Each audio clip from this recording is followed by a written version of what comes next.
Sveiki mokiniai.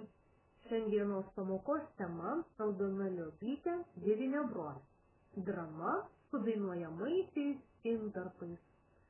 Dramos kūrinio veikėjai, jų sąsajos su liaudies pasakos veikėjais. Veiksmažodžių vartojimas tekste, dialogo skyrybos kartojimas. Jūsų tikslas – mokytis skaityti, suprasti ir vaidinti dramos kūrinį. Suvokti rašytojas ir liaudies kūrybos sąsajas. Mokytis intonuoti įvairius sakinius, paaiškinti skyrybos ženklus. Pakartoti daiktavardžius su priesagomis eli, rašyba. Taigi, atsiverskime vadovėlius ir Aldonos Liobytės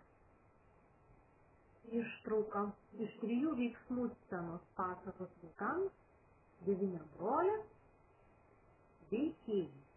Atidžiai peržiūrėkite, kokie veikėjai dramos kūrinyje bus. Elenytė, Kiškelis, medžiotojai, juodbėris. Pirmas veiksmas.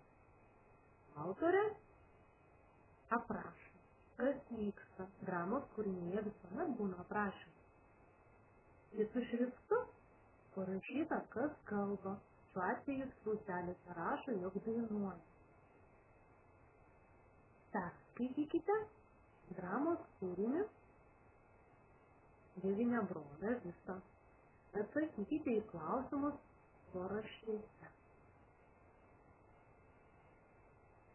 Liobytės kupriukas muzikantas, kūrinėlį rekomenduojame knygelę perskaityti.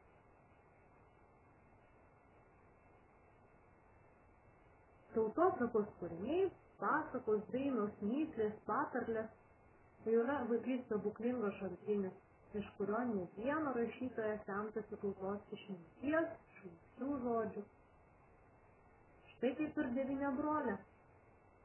Aldona Liobytė parašė pasaką apie 9 brolių seselį, teatro scenų. Tai gaunasi jau dramos kūrinys, skirtas vaidinti. Tačiau kai kas viena yra iš pasakos, tai kas? Dar kartą įsižiūrėkite, kaip scenos pasaka parašyta. Kurie sakiniai žodžiai parašyti kitų šriftų. Kam jie skirti? Ką autorė jais pasako? Kodėl jūsų manymu dramos kūrinyje atsirado scena, kai Elenytė susitinka su Kiškeliu? Jums žinomoje pasakoje to nebuvo. Kurie veikėjų dialogai jums įdomiausi? Kokia pagrindinė perskaitytos ištraukos mintis? Pritaikykite melodiją dainoms, kurias dainuoja Elenytė ir Kiškelis. O dabar atsiverskite pratybų prasivinuką.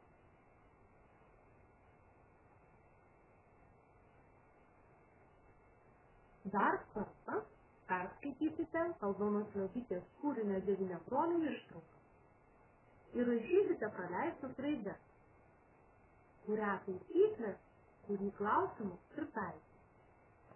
Perskaitykite, atkreipkite dėmesį į rašybos vadovo patarimus.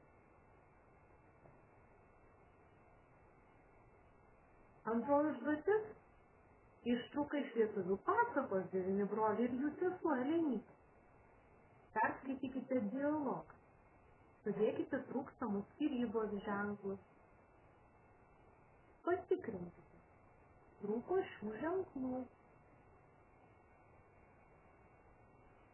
Trečioji užduotis. Prašo pabraukti priešdėlinius veiksmažodžius. Veiksmažodžius su priešdėliu. Ir pažymėti priešdėliu. Kurį priešdėlių vienai prašome, o kitaip tariame. Ketvirtoji užduotis. Toliau skaitysit Aldonos Liobytės Devyniabrolę, sužinosit, kad Elenytė sutiko Slibiną, kuris nemokėjo taisyklingai kalbėti. Įsivaizduokite, kad šis Slibinas šnekasi su jumis. Ištaisykite jo kalbos klaidas ir parašykite, ką jūs jam pasakytumėte. Ir paskutinioji užduotis smalsučiams. Pasakos Devyniabrolė veiksmą perkelkite į mūsų dieną. Įsivaizduokite, kad laumė ragana iš Elenytės išviliojo automobilį. Perkurkit pasakos dalį. Neužmirškit dialogą. Darbą atlikit rašymo sąsiuviniuose. Taigi, sėkmės kartojantis ir atliekant užduotis.